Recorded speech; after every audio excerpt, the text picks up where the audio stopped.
Hello, my name is Andrew Cromie, and I'm showing you an autobiography about Simon Bolivar. He was born on July 24th, 1783, in Caracas, Venezuela, and he had four siblings. Then, in 1802, Maria Teresa and Simon Bolivar got married, and as far as I know, it was a very happy marriage for at least 1 year, and then Maria started to get sick. Maria ended up dying from that sickness. The sickness was known as yellow fever. She ended up dying from it in 1803. It was a very tragic death for her and her family. After Maria's death, Simon goes off to Europe to keep Napoleon company. There, Napoleon and Simon grow their friendship with each other, and at the end they become well and pretty good friends. For the most part. Hopefully it stays that way.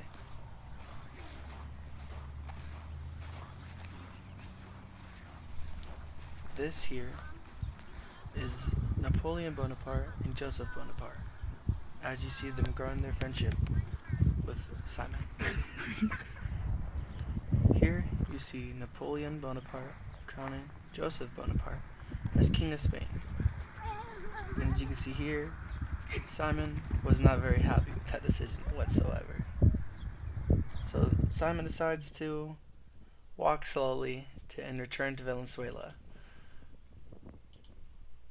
to make a resistant group and gain the independence in 1810.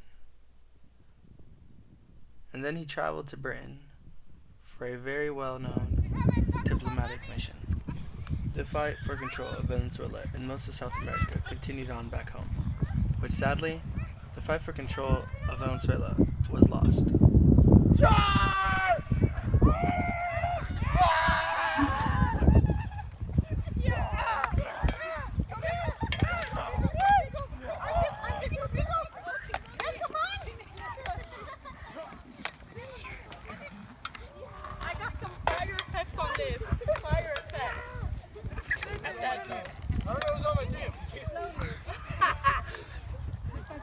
Who won?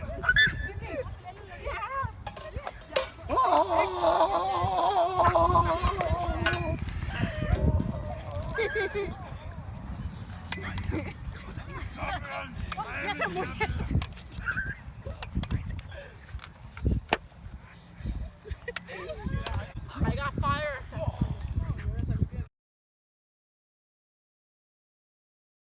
Finally, Simon returned to Venezuela and began a campaign to wrest control of that country from the Spanish. Him and his followers invaded Venezuela on May 14th, 1813.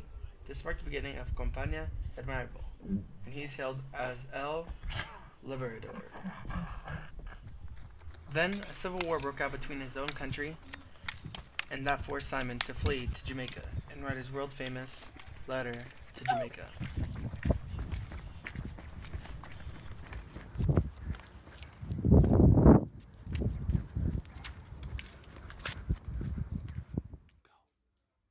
Here, you see him writing his famous letter from Jamaica, detailing his vision of South American Republic with a parliamentary setup modeled after England and a lifelong president.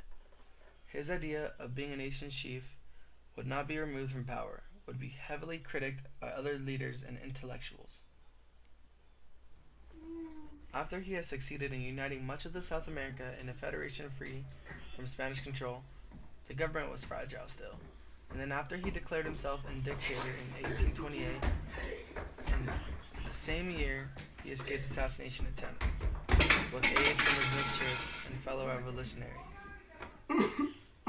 Then, on December 17, 1830, Simon Bolivar died in Santa Marta, Colombia, after a battle which will have may have been tuberculosis. Tragic death for both his family and, of course, himself.